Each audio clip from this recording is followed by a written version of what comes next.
Hey guys, welcome back to CodesEmpire. So, I know I was talking about taking and going through this 1969 Chevy Blazer from Axial, and I've, of course, have to add a few little scale details to my rigs,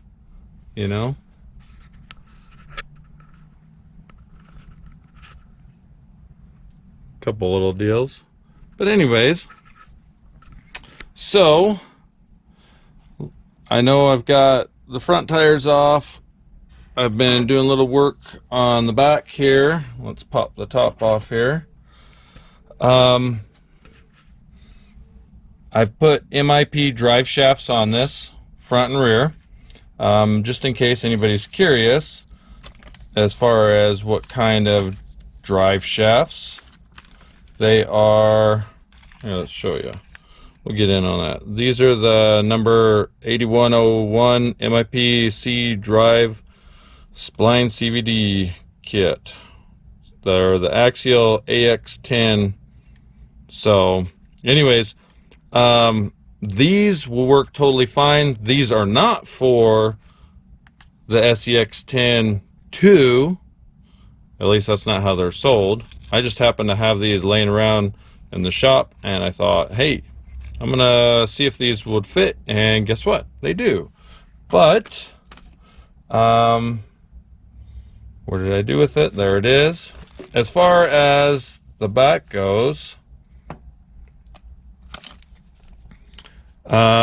this does help getting this part number, the MIP 5mm drive hub. It's the long one. It's the Axial Wraith.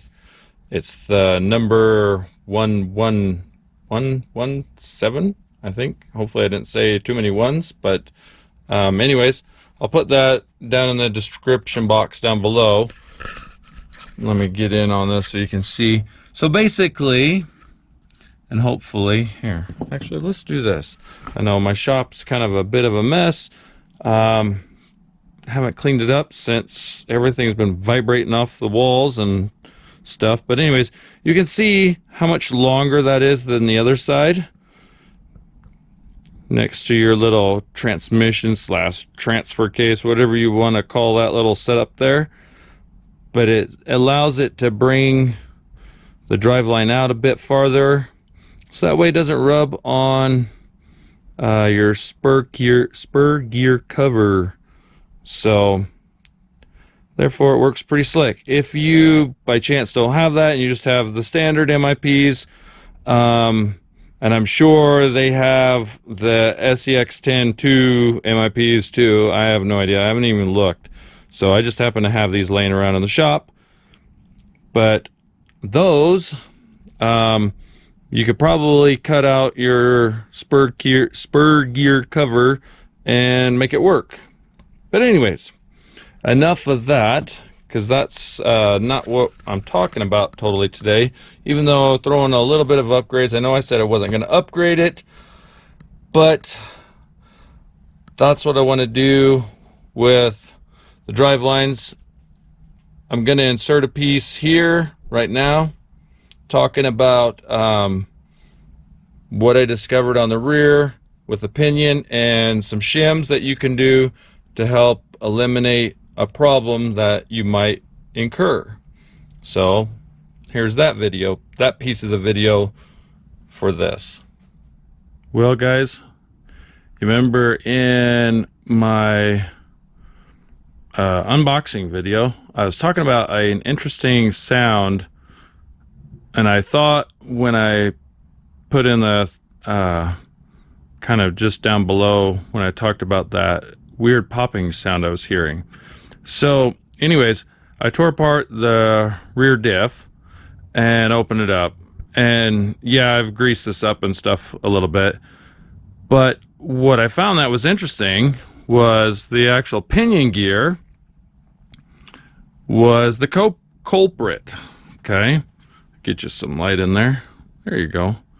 So what was interesting about it is, and luckily it's just the very edges of the pinion gear are just a little worn, but not bad.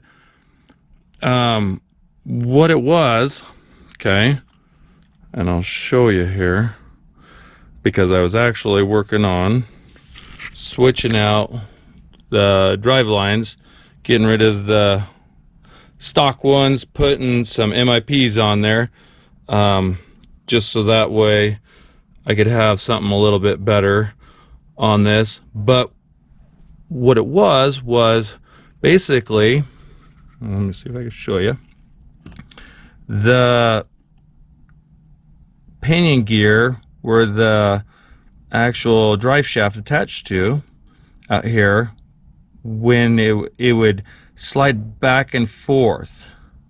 So what I did, and you could probably see one of these little tiny spacers, okay, let's see if I can get that for you, this little spacer, okay, you might wonder what that spacer is. I got a bunch right here. It's from RC 4-wheel drive, and it's a 5mm by 9mm by 0.3 millimeter. It's an Axial Shim. Okay, part number Z-S1559.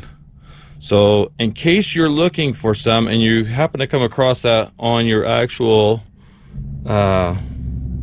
vehicle, okay, your RC, and now it doesn't do that, and doesn't matter how I twist and turn this, it actually sounds really good now.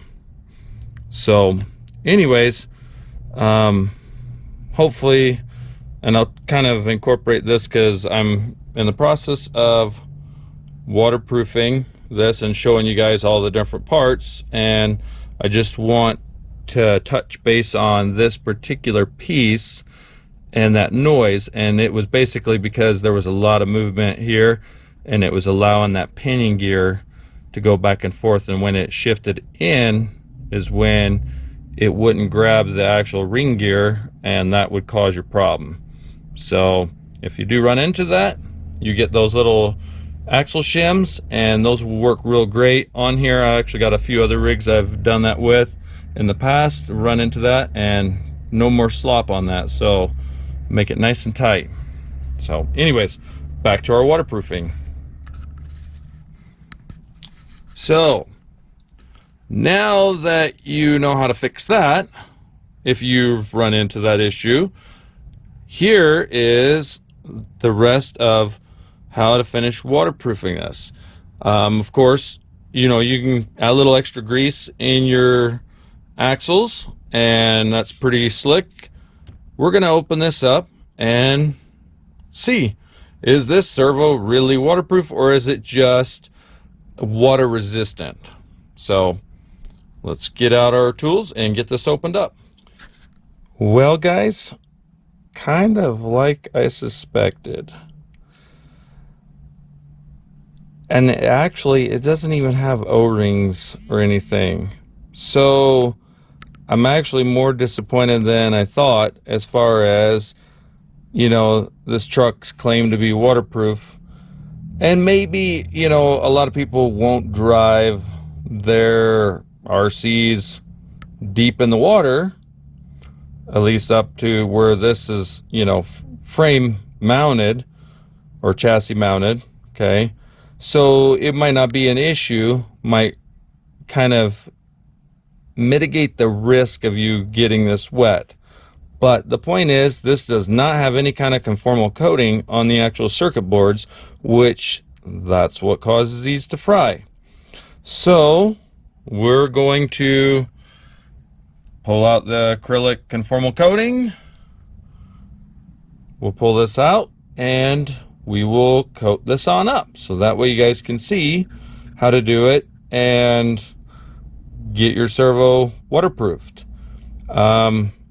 And then we'll also look at getting into the receiver box, and we'll go ahead and do the receiver while we're at it.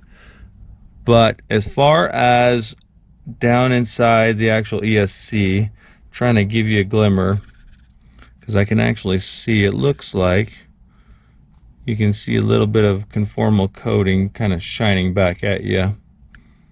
but this is supposed to be waterproof, this AE5. Okay, having a hard time kind of seeing in there, trying to get enough light down in there for you guys. But anyways, that should be waterproof. That's probably where they're getting their waterproof from, minus their receiver being in the receiver box. But that servo is not waterproof. I'm sorry guys, but it's not even O-rings, so that kind of floors me.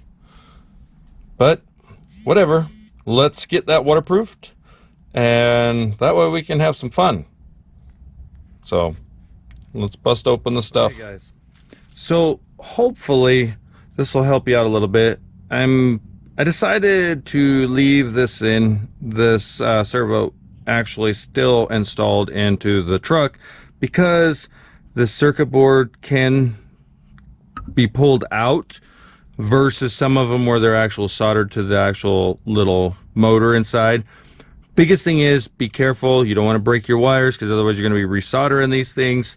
But I stuffed a little bit, you know, just a small amount of paper towel or something.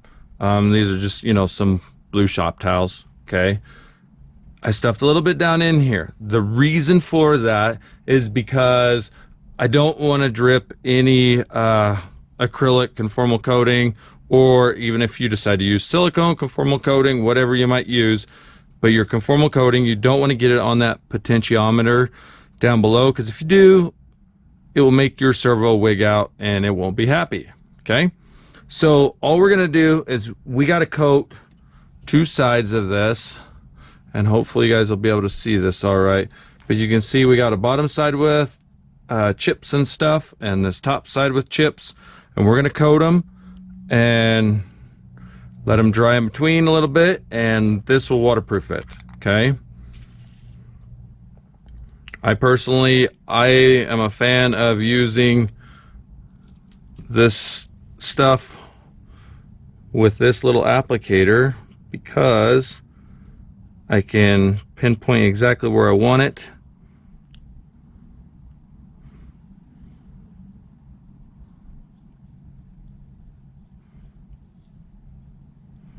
And it does the job.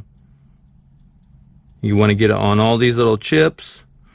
I always like to go around it a little bit, just because I don't know if these circuit boards will, if they actually can absorb moisture or not. I'm not entirely sure, but I want to reduce the risk of them being able to do that if they get water in here.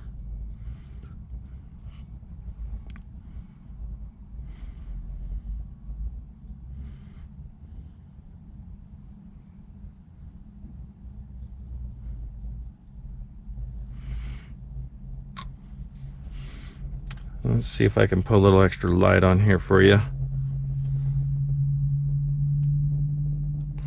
Kind of, I don't have things set up like I'd like right now, because just everything's like a wreck in here.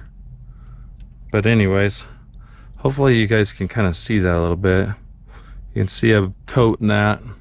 Okay, I'll try to be as careful. I don't want to wiggle these wires too much, because they're small and they can be broken pretty easy. Okay, let me sit this down just for a second. I'll pick this up. That way I can kind of show you when I go to do this bottom side. But you can see why, of course, I've taken and put this little paper shop towel in there, just to prevent getting any drippage down inside that. Get a little conformal coating here. Okay, and then we're just gonna coat that.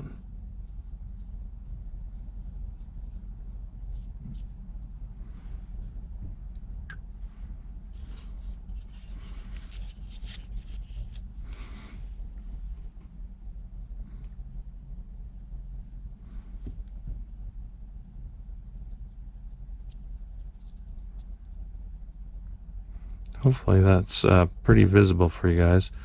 Won't be able to tell until I go back and edit this.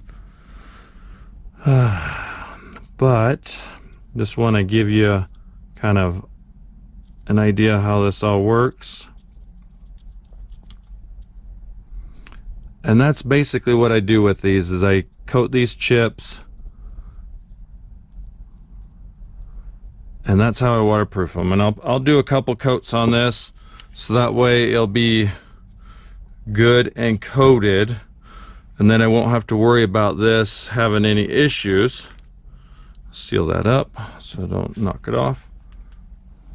Here. See how that kind of shines there? Okay. So we'll make sure we get a couple good coats on that. And see, that side's almost dry now. And then it should be good. So the thing I like about the silicone conformal coating is it does react with UV light, and that can actually set it up a bit faster, which is kind of cool. Some people, of course, you know, don't have a means of doing that, but hey, if you do and you put it outside for a minute, it will activate it real quick. That's why it goes blue, which is kind of cool. But anyways, so we'll come back to that in a minute, and we'll get in on this receiver box and we'll get that done. And let's see how truly waterproof this is. Okay, so this is cool. It does have a nice gasket. Great. They definitely have this basically, it's nice because this gasket is kind of like a silicone based kind of gasket, which is cool, and then all your wires force through that, and it does help mitigate getting water in through this. And then you have to slide these on up. So there's our gasket. We'll attach this to the top here just to keep it together. When we're done, I probably will toss it because I won't need it. And the number of times, every time I do these, I usually just drill some holes in them in my receiver box to let water drain out. And it's not coming out very easily. There we go. And the other wires. So there's that cool little bit. See, you can see how that grabs your wires. So basically, you only can feed 3 through there if that's what you end up doing. If you put just to have your 3-channel receiver in there. If you decide to upgrade things later on, I would highly recommend waterproofing this. So my biggest thing is before you attempt to do stuff like this, make sure that you know that your truck works before you do this.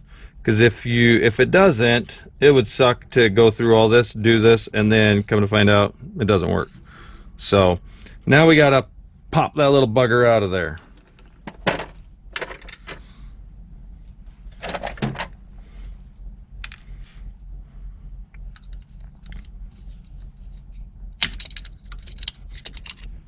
There we go. And this cool tool picked up at Harbor Freight works great for a lot of things, and of course we slid it right under and broke the tape.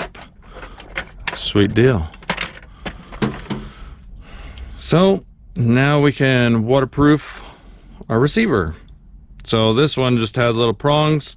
We can press these in and open this up. And be a little careful because I've broken these tabs many of times over the course of my years of doing this. Okay, so it's opened up now and it's ready to waterproof. So we'll take and we'll pull it out like that, and you can see it's got little holes that this will slide back into onto the little plate here. Okay, I'll show you. See that? See how it slides in those cool little holes? Okay. So the biggest thing is we want to keep those holes clear. Now the thing I like about this little setup, as far as waterproofing it, it's pretty simple. I usually avoid getting any conformal coating on the bind button. I'll put a little dab of plastic dip on it, and then that way it allows it to remain flexible if in the future you need to bind something to it. So basically we just need something to hook onto this and hang it from. So here's my an old wire I cut off a long time ago. I'll just plug this in on here. Doesn't matter how you plug it in, just to plug it in so I can hold this and support it in the process. I got a neat little deal here that I can clip this in afterwards and then allow it to sit and dry. So remember, we've got this back side. It doesn't have no chips, but I like to at least put one coating on everything on the back, just to ensure that, you remember, like I was talking about, keeping potential moisture from being absorbed into this. And this works the same way with waterproofing ESCs and stuff too. Same concept, guys. Exact same concept. That's why I personally try to go through every one of my RCs when I get them. Doesn't matter, new or used, to make sure it's waterproof. And be done with that. So you might ask yourself, what if I buy a used RC and I need to waterproof it? Let me find. I do not see it. I got a feeling my electronic cleaner probably fell behind my box here, my toolbox, so I'm probably gonna have to get back there and find it. But it's for electronics specifically. I've even used some mass airflow sensor cleaner. This one works really good, especially considering, you know, sensitive parts too.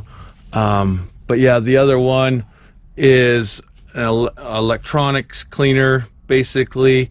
And the only reason why I say that is because if you have a used RC and you're going, well, it still runs, but you're not sure, like, if the ESC is waterproof or whatever, and you're going, I want to waterproof that just to make sure or whatnot, you'll want to tear that open, but you want to clean it with that and then let it dry real good first, and maybe clean it one more time and then dry it, let it dry one more time, so that way you can ensure that you can get that sealed up and coated correctly so you won't have issues.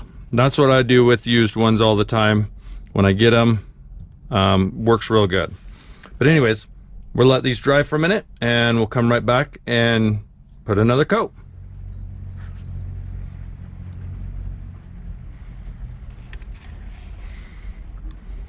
Here, let's put this over here. So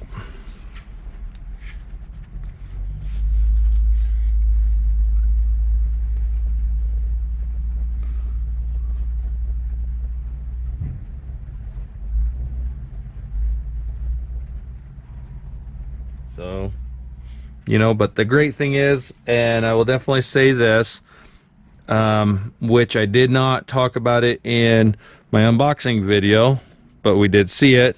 And if you go back and you watch that video, in that video you will notice when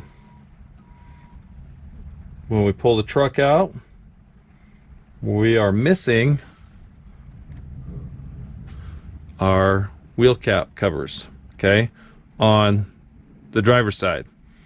Amazon, because this is where I happen to purchase this through, they were so cool. When I contacted them about it, I says, yes, I've taken pictures. I actually did an unboxing video. You can see it on the unboxing video. They didn't even question. They gave me a little bit of credit back and allowed me to purchase some of those off their site so I could get them, put them on my truck, and my truck looks complete now. So in my opinion, that's awesome customer service. Yes, they're not Axial, but the fact of the matter is they took care of me as a customer to make things right. And that's ultimately the biggest thing is you're going to come across issues, but hopefully 9 times out of 10 everything's great. You know, you remember I mentioned about the rear being a little squishy or low on fluid in the shocks? Sure enough, especially the driver's side rear, it was almost half gone. So we took care of that, added some more fluid in it, and it's a lot better now. So good stuff. But there you go. That's how I waterproof my rigs. This will work. Like I said, it doesn't matter if it's brand new out of the box. If it's used, I highly recommend you go through your RCs before you go, I'm going to take it out and play. Definitely test it when you get it. Make sure everything functions. And then waterproof it. Because usually what is said isn't always true. But Traxxas, I can say for sure, without a doubt, I've been impressed with their stuff. When it comes to servos, you might ask, well, how do I know if the servo's actual waterproof? Well, unless you know the guy that did it himself, like a person like me, always does a job like this, it'll work good. With these servos too, when I do them, I usually like to put a little grease up in the front bearing. That'll help keep that extra water from penetrating the front. It does come with grease in the gear set, so you don't have to add a ton extra grease. I've done lots of videos with that showing that. But the biggest thing is this circuit board. That's what's important. That's what will fry every time. Okay. But servos, if they are blue, usually, that means they're waterproof. You know, Traxxas, they do theirs all in blue. But then you look at like Savox. Savox has blue ones. That indicates that they're waterproof. Trying to think of a few other brands off the top of my head. A High-Tech, there's one. High-Tech's also same way. So, but you still run across issues, you know.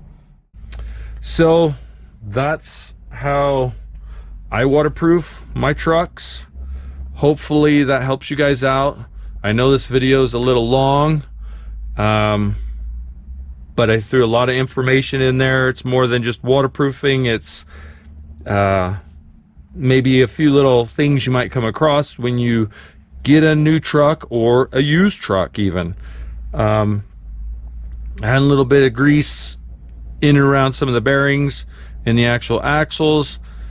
Helps keep, when you're going through deep water, keeps that water from penetrating them and breaking down your bearings over time. So I'm hoping all this info will be great for you guys and help you get on the trail and have some fun. So anyways, that's that, and I guess until our next adventure of CodesEmpire, we will catch you guys later. See ya. Bye.